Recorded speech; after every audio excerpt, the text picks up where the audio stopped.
Hey guys, before we jump into this episode, I just want to give a quick forewarning that this episode we had some problems recording.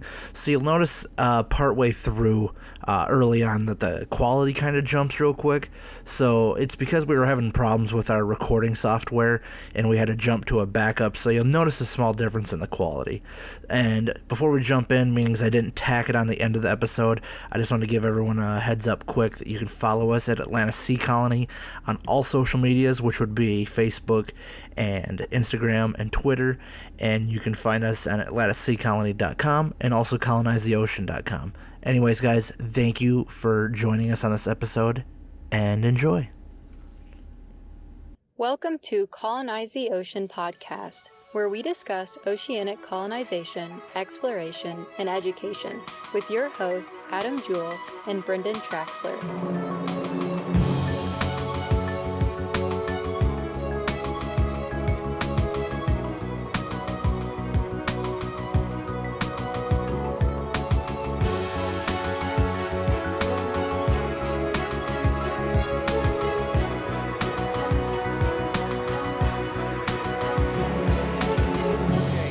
Welcome to the Colonize the Ocean podcast. Once again, my name is Adam Jewell. I am one of your handsome co-hosts, and with me is my less handsome counterpart, Brendon Traxler. And Brendon, how are you today? I'm doing well. Today we have an awesome guest with us. He has so many accreditations that it's just, I'll go over a few of them, and then we're going to let him talk about himself. But he's the founder of SCUBAGuru.com. He has countless diving certifications. He's the author of 10 Mistakes Divers Make and How to Prevent Them. He's the host of the Dive Locker podcast and the League of Extraordinary Divers podcast. His name is Tec Clark. Tec, thank you so much for joining us today. Hey, thanks so much for having me. It's really cool to be with you guys.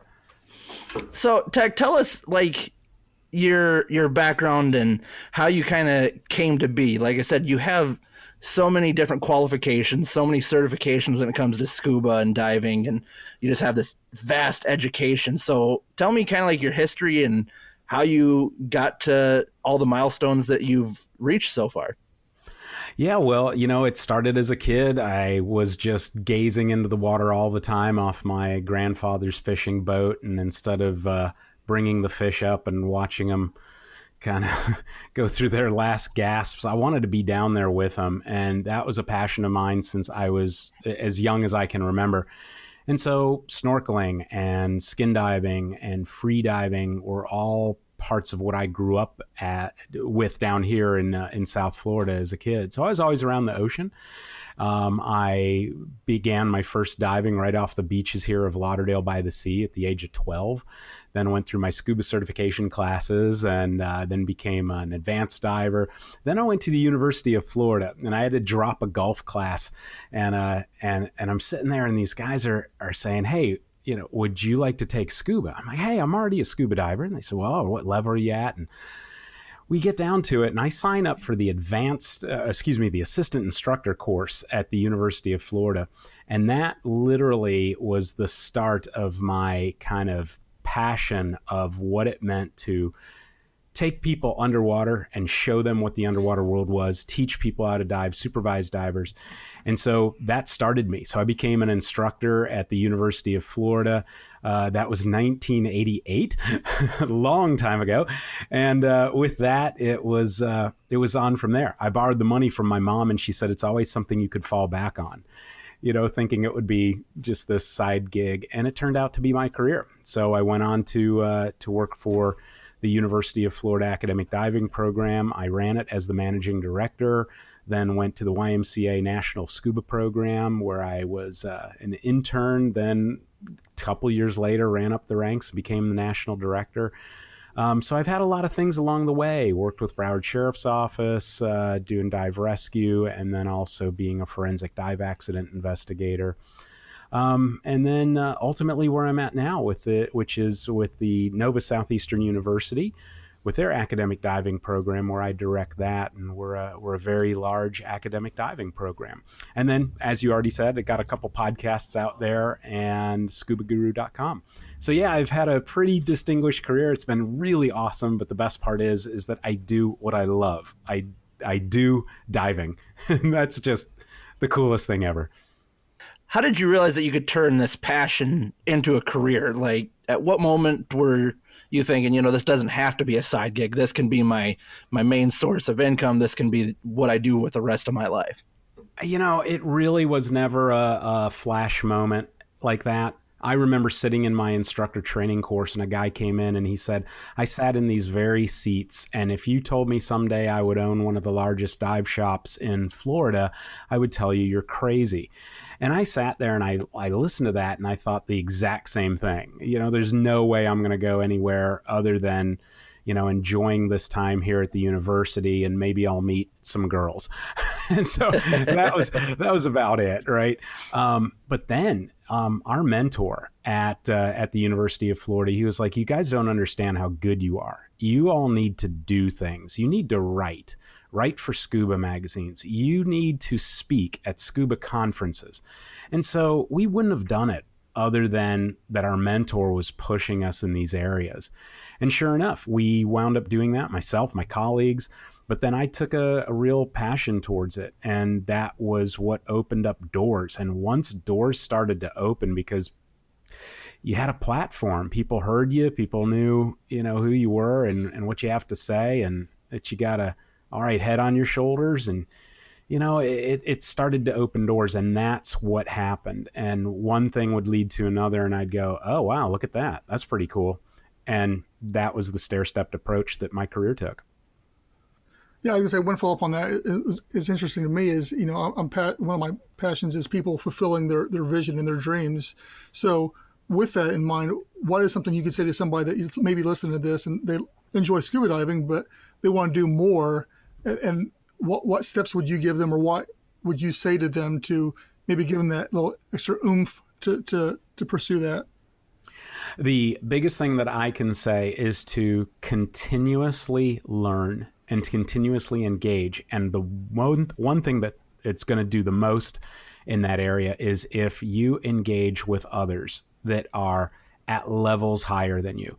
In our industry, do not be shy to go up to absolute legends or rock stars in our industry, or the biggest fish in the pond, and say, hey, I want to learn from you. I want to be mentored by you.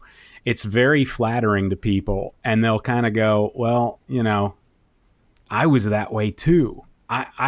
Everybody started off with just that beginning C card, and what's this and what's that? And you had to learn.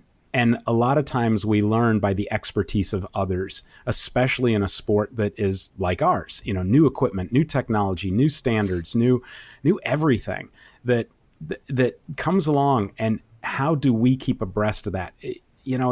A dive center, if you look at it, is like 6 businesses in one, between the travel and equipment rentals and equipment repair and tank filling and sales and education. All of these things are huge. And so when you think about it, you're just not going to be a master at all of those things overnight. So the best advice I would have is to just literally latch on to somebody that you believe is an icon or a mentor, or somebody that you like their attributes and you like their passion especially. And that will put an absolute fire in you to grow.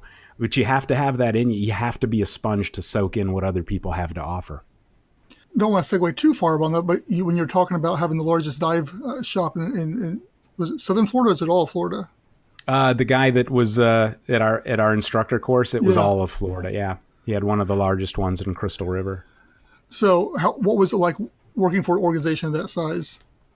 Well, I never worked for him. He actually came in and gave us a guest presentation for our program. But I can tell you this, at the University of Florida dive program, when I went through, we were the largest dive program in the country. And when I ran it, it was the largest. So we'd put through about 1,200 students a year going through our dive training, which at the time was absolutely remarkable for a college university dive program. I wanted to jump back in because scuba is so foreign to me. Now, Brendon has a history with it and is certified, but to me, I live in the Midwest to where there's just really nothing exciting that you could go scuba dive unless you just want to dive in a muddy lake. So right. It's all foreign to me. So tell me, how many different certifications is there, and do you have them all? Oh, dear goodness. The thing is that like our industry has kind of an alphabet soup of different organizations. And for the most part, we follow some of the most common standards that are shared from a recreational scuba training council, which is a big council that oversees just our sport and comes up with minimum standards. So, agencies deviate from that to the better. They'll increase the minimum standards some, and some have better platforms than others. Some have better books and materials than others. But for the most part, it's really not about the agencies. It's about the instructor. And the instructor is the one that brings to the table all of the skill sets that someone would learn from. So it's really more about picking a quality instructor and a good class than it is about the agencies. Yes, I'm a multi-agency certified instructor, and that's a really cool thing, that, different agencies are for different niches and specialties within our industry. And I've been blessed to be able to be a part of many of them. So there's great organizations out there, but no, I'm not a part of all of them. No, definitely not. So what's the most intense training you've had to go through with in your scuba career? Well, I think cave diving is probably some of the coolest, where you're going back, and in your training you keep going a little bit deeper, you keep going a little bit further back, you add more equipment. So when you progress from an intro or a cavern course and you get into things like the full cave course, now all of a sudden you're embarking into some really robust stuff, and those dives can be pretty intense. So when you're 110 feet down and you're 100 and something feet back in a cave system, and you take off all your gear and you shove it through a hole, and then you wiggle through that same hole to get to the other side, and you kind of don't know what's on the other side, and all you're following is this little line that's going into the abyss, and you squeeze and squeeze, and then you make it out the other side, and you put your gear on, and you realize, if I needed to get out right now, or if I had a problem with my equipment right now, ooh, that's a long way back. So I think that's some pretty intense training right there.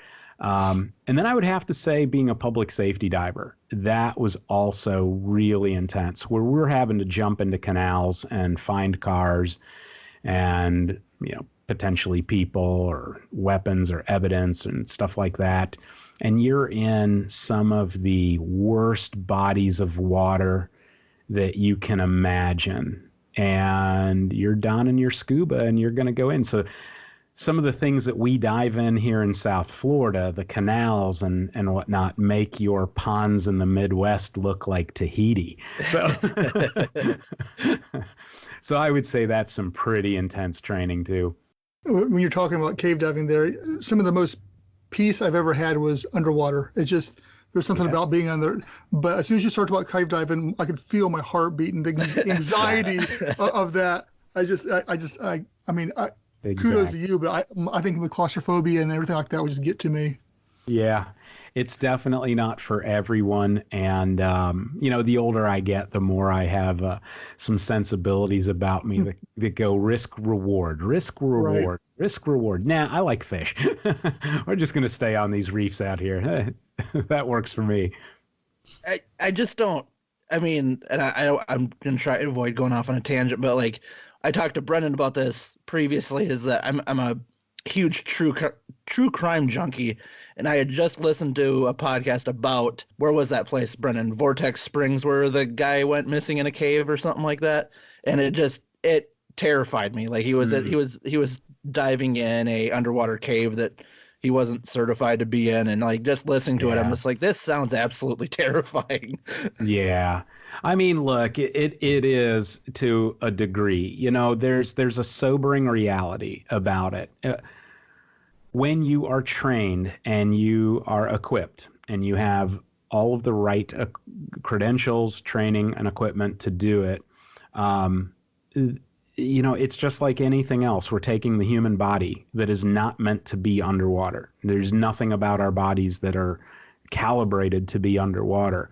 And all of the things that we talk about that work, quote unquote, underwater are just simply survival mechanisms. So when you take a look at it in that respect, we are using technology and technique to survive underwater. So when you do it and you do it right, the risk is mitigated. The risk is pulled down. The risk is always present. But it's the bad stuff. It's the people that say, I can do this and I don't need that training, or I don't need this proper equipment.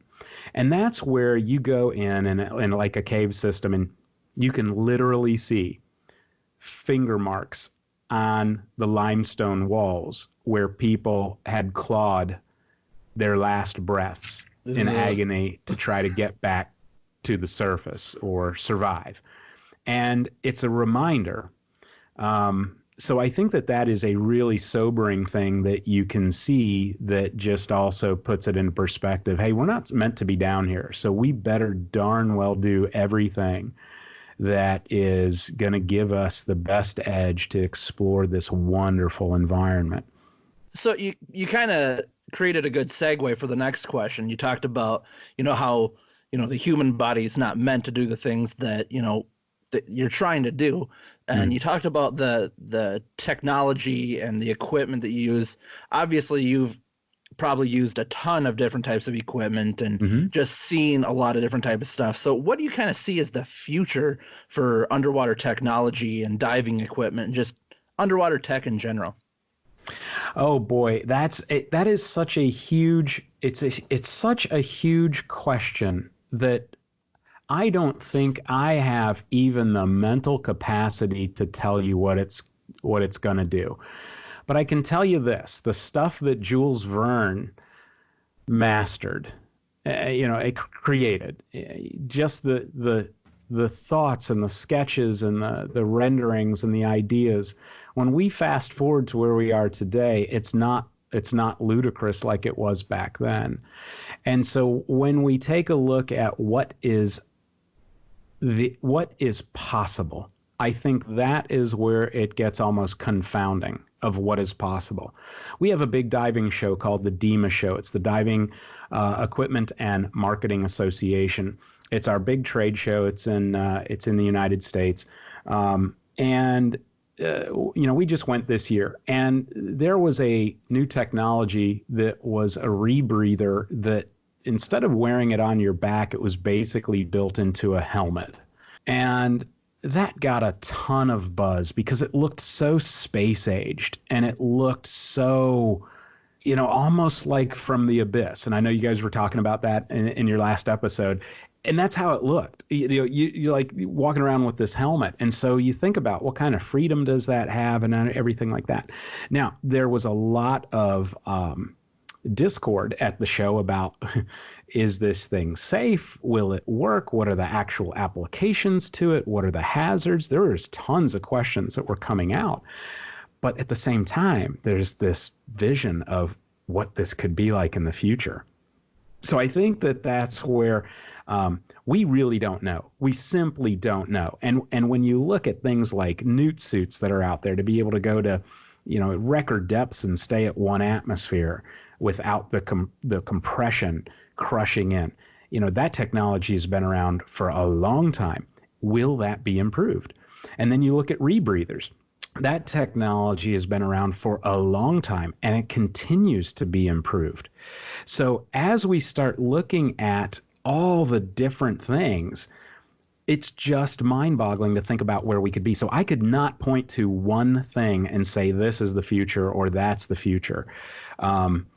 There will be a lot of trial and error along the way. I guarantee that. And there will be things that look like they are the coolest things since sliced bread, and they are going to not go well in the marketplace for one reason or another. And we see that quite a bit. But it's going to be the revolutionary people that come up with revolutionary engineering designs to sustain life underwater that are really going to lead the way to the future of exploration underwater.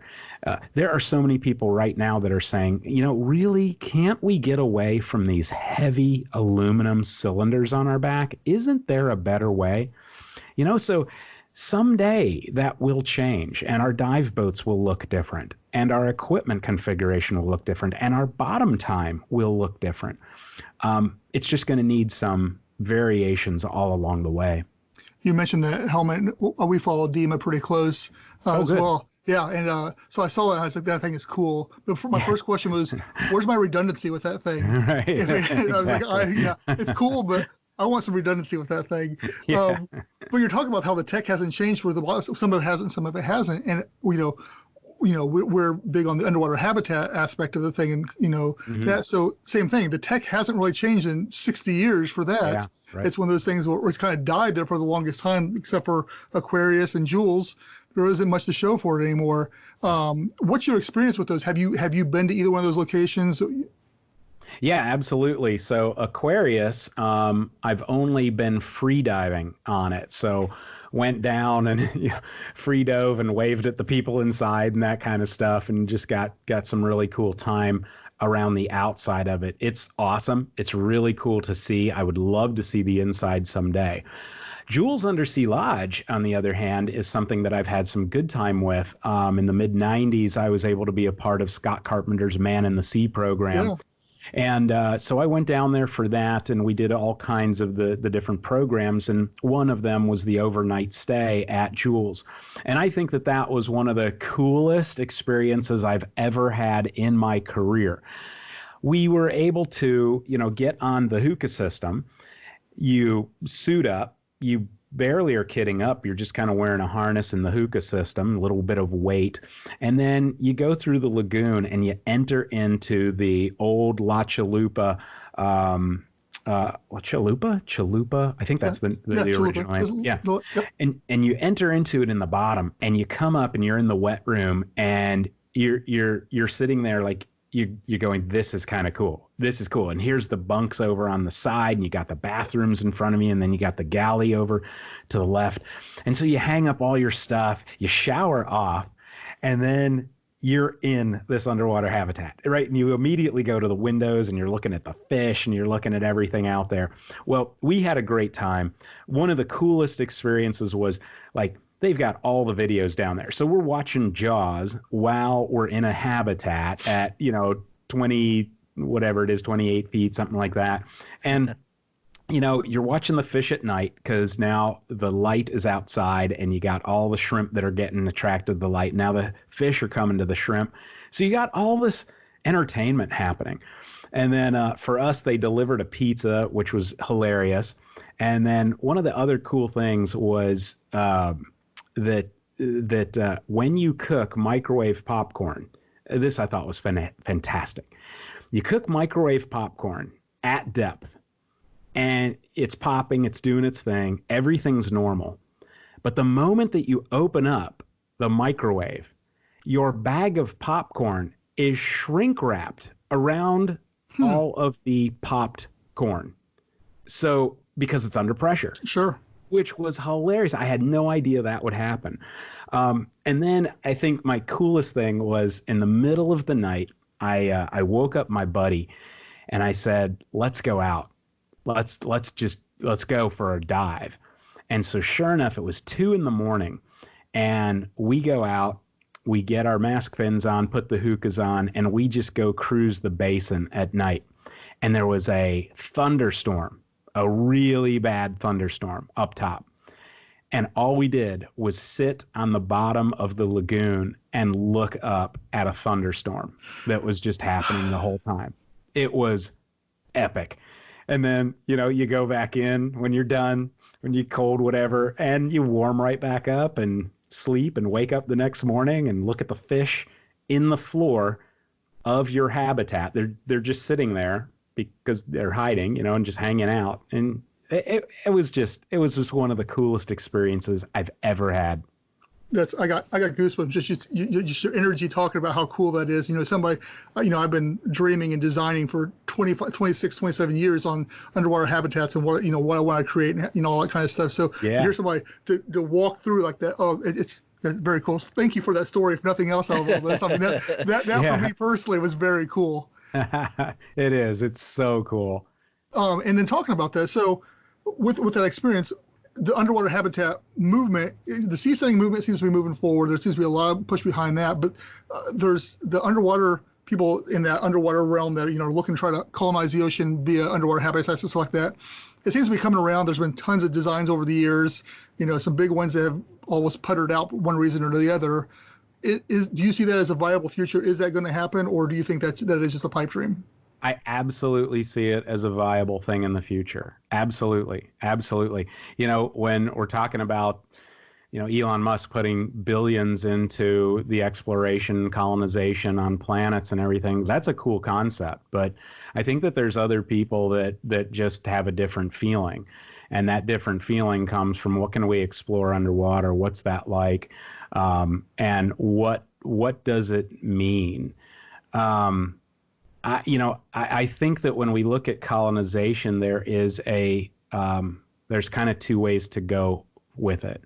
And I think that in the camp that the Musk group is really into is that the Earth is being depleted, and perhaps it's better for a future and sustainability and life and growth to be in another place. And so if you're in that camp, then going to underwater exploration, underwater habitation really might not be the thing, because you're thinking, oh, look at our oceans and how polluted they are. Why would I want to live there? So the opposite side is more in line with where I'm at. I'm an explorer at heart. And because I'm an explorer at heart, I love the underwater world. I love everything about it. And the peace that you feel when you go diving, I believe is the same type of peace you can have when you're surrounded by water, when you're underwater, you're 60 feet, 100 feet, whatever that depth is. But then you're surrounded by nature and you're observing. And whether that's scientific or just to relax and have recreation time, it's the same. It's the same life that can inspire one to feel relaxed and feel at ease, and it can inspire another person to solve cancer. So right. I think that we still don't know so much about the underwater world that to make scientific bases down there makes sense. I think to continue exploration makes sense, but I also think that recreation also has a sound purpose with the kind of hotel model and that type of thing. So if you were to ask me, I would say absolutely. Now, the locations, of course, are going to be key, because I think that, when you're talking a saltwater lagoon in Jules, it's awesome. And what I just described was a great time. But I didn't tell you much about the fish life. It's mangrove snapper because you're literally next to the mangroves.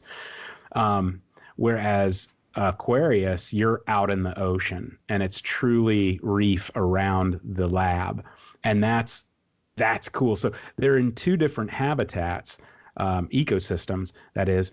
And so, I think that where they're located is going to be one of the trigger points of people. And so when you also look at some of these things that are the resorts that are being built where they've got these little underwater viewing domes and things like that, those are extremely popular. So why? Because people are wanting to connect. People want that experience.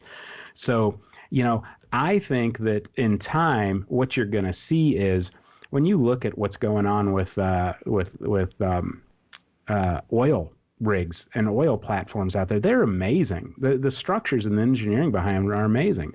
And then to do underwater type of shuttles or pipes and things like that to transport people, I don't think that the future is going to be that people have to go out on a dive boat and get in SCUBA to then access a habitat. I truly believe the future is going to be They're going into a chamber at the surface. That chamber pressurizes them. They're taken down. They will never know the difference.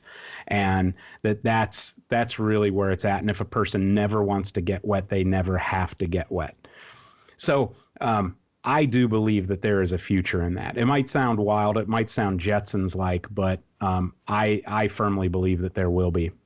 Yeah, no, I 100% agree. And especially the last point you're making there, it has to be without SCUBA, because you alienate too much of the world. Exactly. If you leave it that way. And, my whole vision has always been, I want my grandma to be able to visit that. And she's 91 years old. She's not going to, and vice versa. So I 100% agree with you on that.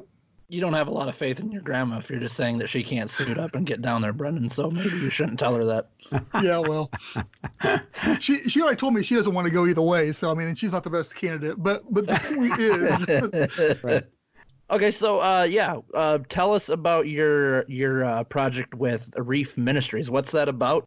Well, Reef Ministries was put on my heart when I had a really strong conversion experience kind of late in life to, just really get a firm understanding on my faith. And that was a pivotal point for me to be very aware that all of these gifts and talents have not just happened. And this was something that has been kind of planned for me before I was born.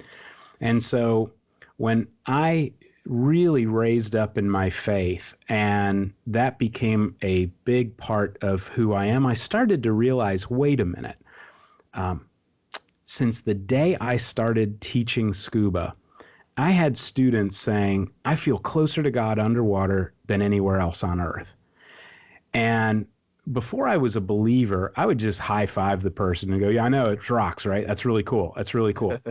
But once I became a true believer, I then saw it differently. And I went, there is an absolute reason why we feel closer to God underwater than anywhere else on earth. In fact, there's dozens of reasons why we feel that way. And it's definitely a spiritual, deep spiritual connection that comes out. And there's awe. And that awe of this all of a sudden you're putting in a perspective of, boy, I'm not as significant as I think I am. And boy, I'm a little bit more feeble than I am on land. And boy, look at all of this diversity. It really becomes spectacular. And when you look at it that way, all of a sudden diving can become a worshipful experience where you're literally sitting there thanking God for this beautiful creation that you get to be a part of and enjoy. So that led me to say, hey, is there a way that we could take people snorkeling and scuba diving and interpret the underwater world as the handiwork of God? And so we founded Reef Ministries in 2008, and we just basically took church groups and homeschoolers out to reefs and went scuba diving and snorkeling and just educated them on that the underwater world is the handiwork of God, and why this is to be and why this can be such a worshipful experience. And it was really neat and a deep thing. So since that time, we've evolved into being more educational. So people from around the world aren't going to come to Fort Lauderdale just to go snorkeling, on a trip or two. But what they can do is take the same tenets that we talk about and we express when we're going diving and saying, look at this. This is a really great evidence of God's creation right here, right here, right here. And we put that all in an online program. So now at reefministries.com, there is a course that you can take that is how to see the underwater world as the handiwork of God and make it more of a worshipful experience. It's pretty cool. How's your response been to that?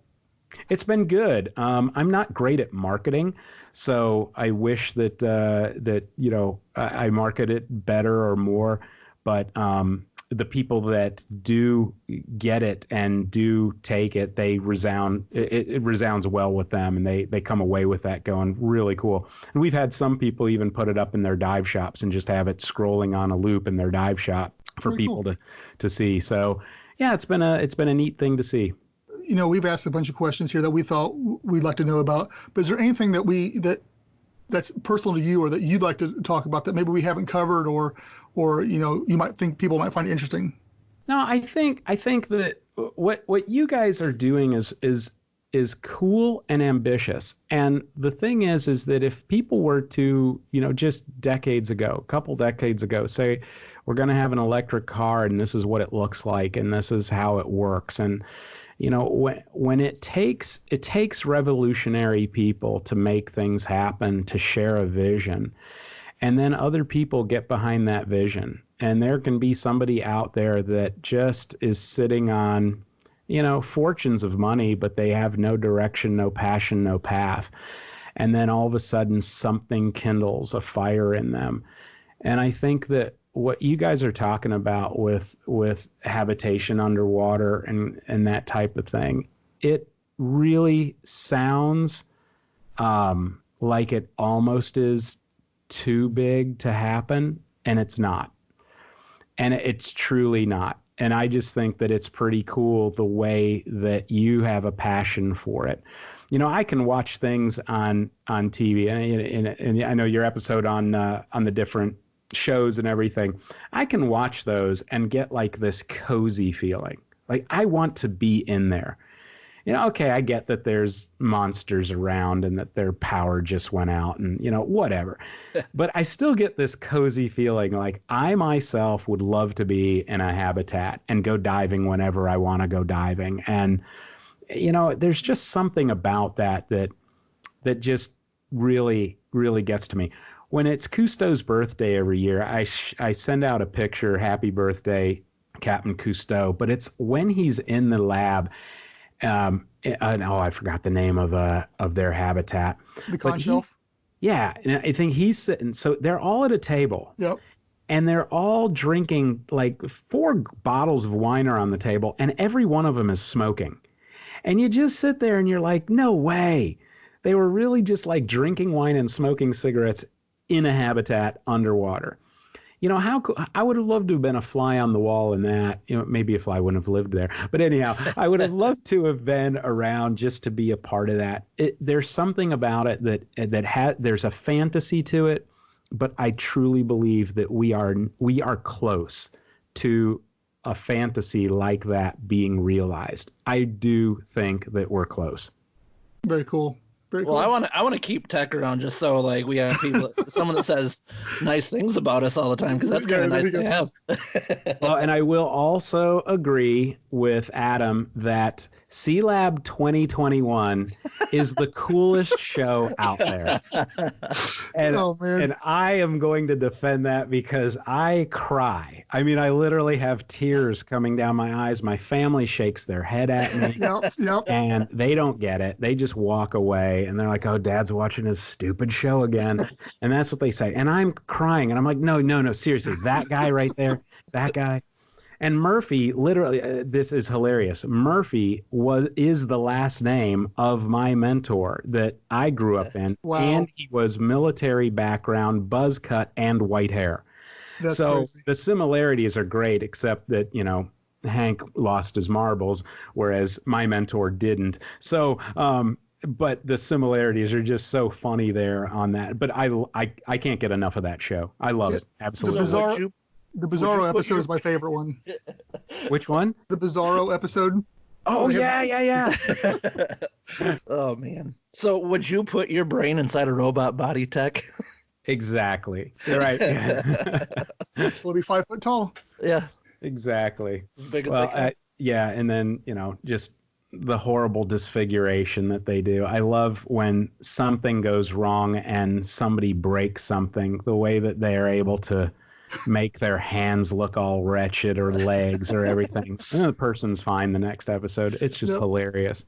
And the kid that runs around, the shark. I mean, there's too much there to unpack right now. I mean, this is a whole episode just on 2021, really. You could just do a whole episode. Yeah, we'll bring you back for an episode that we'll just talk about SeaLab 2021. I think that would just be a great episode to do. Exactly. Well, in saying that, before we close it out, I mean, tell people how to check you out and what you want them to check out, and just give yourself the biggest plug that you can. Well, yeah, I mean, for those of you that are into your faith and all, yeah, the reefministries.com is definitely something to check out, and that course that's on there for God's Underwater World. But for those of you that are just dive junkies and you love diving, you can't get enough of diving, I would highly recommend listening to the League of Extraordinary Divers podcast, because I interview legends in the diving industry and their stories are crazy cool. And to hear the stuff that they've done, it's wild. And so, we're asking, what's your craziest stuff? What's your funniest stuff? And these stories just come on and on and on. So there's wonderful, wonderful people there to listen to. And then for anybody that's a dive professional that's listening, that's the Dive Locker podcast. That's where I talk to dive professionals about pertinent topics that work for them as a dive pro. So those are the things. And then, yeah, at scubaguru.com, there's a bunch of articles on diving and how to be better at things underwater. And it's just a resource website for divers and pros. So you can check all that out. Well, thanks again, Tec, for making time. And as people will probably notice when they listen to this, because I'll have to edit it kind of weird, thank you for being patient with us, because we had a lot of technical difficulties right in the beginning of it that kind of, no problem, messed with it. So, but thank you again for, coming on. And I hope we can bring you back for whether it's just we want to keep talking about scuba, or if we do want to do a Sea Lab 2021 episode or something like that. Brendon, you got anything else you want to close out with them? No, I just appreciate your time. I appreciate, once again, like Adam said, appreciate you being flexible, and I'm just honored to have you on the show. Oh, great. Thanks, guys. I really appreciate it, and all the best to you.